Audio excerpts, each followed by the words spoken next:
Hey, it's Sol with another video. There was a recent interview PC Games N had with John Haidt, a production director for the World of Warcraft. There are a few interesting details, and I want to cite this quote.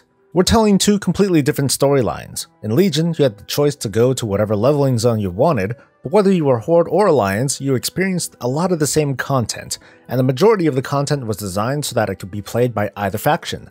But in Battle for Azeroth, there are distinct storylines for the Horde and the Alliance. It made me wonder about storytelling in the Battle for Azeroth. What could make it feel unique with there being separate storylines for each faction? We've already seen the distinct storylines for the factions while leveling. Jumping ahead, it's easy to include that later, the storylines will be more closely aligned since we'll be facing more common threats, but that doesn't mean the approaches by either faction will be the same. One faction may seek to defeat the next big bad to save the world, while the other seeks to harness its power and resources while, I guess, saving the world. And surely someone is capable of such a thought. But going back to this idea of separate stories, there's also a growing hype surrounding some of the recent plot threads seen in the Battle for Azeroth Alpha and Beta. There's the possibility of new allied races like Undead Elves, possible love interests like the last known Fordragon fueling future drama, new characters for old characters to develop bonds with, and more. Somewhere in here, we the players invest into these developments by cheering on a possible pairing or an outcome, or just notice a certain character being central to the story we're playing through. We don't necessarily have to be lore nerds to feel a connection. Here's another quote from the interview. There are going to be individual scenarios and battles where there's a winner and a loser for sure, but those are the battles and not the war. Let's get to the themes of today's video. Separate stories for the factions, individual scenarios, winners and losers. The stories that are built up on one faction may inevitably be confronted by the other, maybe in a violent and conclusive way, with a specific design to raise the stakes and add some real consequences to the actions we and our faction take throughout this war. Think back to Legion's Battle for Broken Shore, where the most critical moments came from different points of view. The Horde was forced to retreat, or were they cowards who left the Alliance out to dry? Blizzard might want us to feel like we're truly fighting each other as Horde versus Alliance, unlike most of Legion and other expansions where there are merely a series of events happening to us. Today, we're going to try and identify more of these situations. This essay is going to drop a handful of fictional scenarios for both the Horde and Alliance during the Battle for Azeroth, involving only characters introduced in this expansion for the purpose of length, and I'm going to ask, what if? What if all of these threads we're seeing and getting excited about are nothing more than plot devices designed to play on our reactions and escalate the war?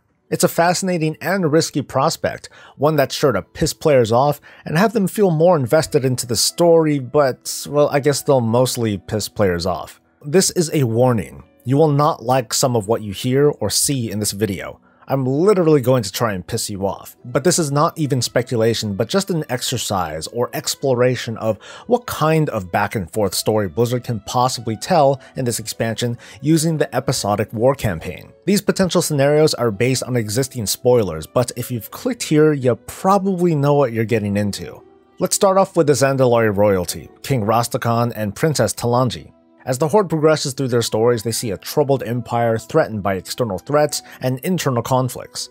By the conclusions of these stories, the Zandalari feel no less threatened as much as they are impressed by the Horde emissary, that's you, who have helped to resolve their conflicts. But what is it that will finally push the empire to lend the Horde their aid? It's speculated that restoring Razan, the Loa of Kings, will be enough to win the Zandalari favor and give Horde players Zandalari Troll Paladins as a nice little bonus. Also speculation. But what if it's not the Horde, but the Alliance that give that final push? Princess Talanji was not shy about showing herself outside of the safety of the capital to push back the threat of the Blood Trolls. Let's say that the Horde are part of some war campaign scenario and they need to escort the princess out somewhere, and everything goes terribly wrong and the princess is wounded, maybe even killed. Meanwhile, in the Alliance version of the scenario, those players could run into Princess Talanji and a couple of special Horde NPCs, and she is not willing to be taken prisoner again. She fights to the bitter end. Another possible outcome could involve the king himself. Learning that Rastakhan has been weakened by the betrayal from his prophet Zul, the Alliance's SI-7 could send players straight to the capital and attempt to assassinate the king to cripple the Horde agenda. At the same time, the Horde could have a scenario playing out the defense of the Zandalari king by these elite Alliance assassins. Successful or not, this might drive the Empire into a frenzy and throw their support behind the Horde. That's the sort of model that I'm talking about that Blizzard can possibly execute, where one day a war campaign scenario is unlocked for both factions that are two perspectives of the same event. One attacks and does great damage, while the other gets attacked and experiences the aftermath. Now let's explore some other possibilities. Taelia is introduced to Alliance players shortly after their first visit to Kul'tiras and their hospitality. It isn't long until she reveals herself to be the daughter of Taelia Fordragon. Among players, she became popular overnight, with memes popping up and hopeful Alliance players shipping a coupling between her and the King of Stormwind. It makes perfect sense, giving Anduin a hopeful future, a little bit of love, and a chance at an heir. Even though I'm like, come on, really, the first noble woman that crosses Anduin's path? Really? But anyway, Horde players in the meantime might not have a clue who she is. One day they might just see some unnamed NPC named Taelia in a town in Tiragard Sound, and in the middle of a war campaign scenario, they AoE her down alongside a number of other hostile NPCs. The same week, Alliance players are sent to investigate an attack, but they're too late. They sort through those bodies only to find that that one potential future for Anduin has been cut down. The rest of the scenario is spent trying to find out who is responsible and maybe dispense some justice. At any point, if there's to be some budding romance between these two, Taelia is a person of interest in this war. Her death would likely inflame Anduin, the Alliance, its players, and even her father, the Lich King. Imagine his possible rage if she died after his efforts to protect her from the Scourge and, well, I guess in a way, himself. Imagine if this all came about really because the Horde was just tasked to capture some ships and to leave no witnesses. Kul'tiras, unlike Zandalari, is peppered with settlements. Alliance players assist them throughout the leveling experience to help win favor from the continent's various houses and ultimately win their assistance in the war. Any one of these settlements could be a target for the Horde war campaign and beyond that. At the start of the expansion, Alliance players are happily helping out. By the middle, maybe by the end of the expansion, players may be tasked to bury the dead, to cleanse the blight, or to put down the risen after the Horde came by to make their presence known. In the Zuldazar zone, Horde players befriend a baby dinosaur.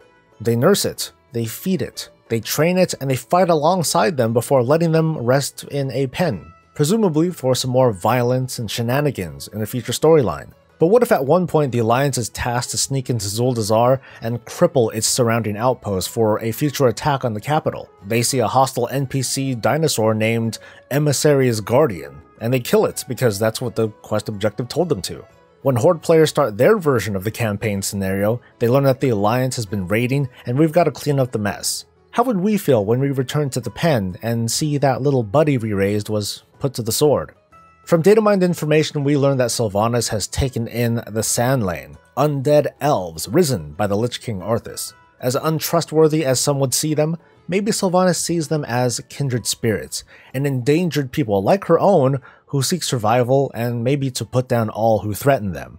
Some Horde players see them as a potential allied race, and might complete a series of war campaign scenarios that slowly inches toward that happening. Meanwhile, what if throughout the war campaign, Alliance players are dismantling the operations of the Sand Lane and end up killing every last one of them? Regardless of how we might feel about the possibility of vampy elves as an allied race, what if that prospect was nullified because the Alliance literally wiped them all out? It sent a bleak message to Sylvanas and to the Horde itself that extinction is possible at the end of this war, fueling further resentment between the factions. Catherine Proudmoore eventually bestows the title of Lord Admiral to her daughter Jaina. Jaina has been troubled with nearly endless conflict and tragedy, from Arthas to Theramore, to her attempts to destroy the Horde to now. Jaina's promotion might not be enough to convince the people of Kul'tiras to join the Alliance, but Catherine's death might, if she happens to be taken out in an attempt from Horde players to decapitate House Proudmoore. Her demise from those nasty Horde people could be what unites the houses and spurs their signing back up, or if the war is already in full swing, could enrage the nation even further.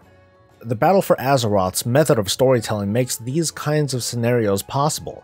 Any or none of these events may play out, but I'd like to hear what you think about this very possibility. Does it make you feel excited for an ongoing back and forth between the factions, or is this just a play on shock value that'll turn you off from the story altogether? I'd love to hear your thoughts in a comment below. Please like this video and subscribe to support the channel so I can give you more of this and all things Warcraft. I'll see you in the next video. Until then, stay safe, stay happy, and stay breezy.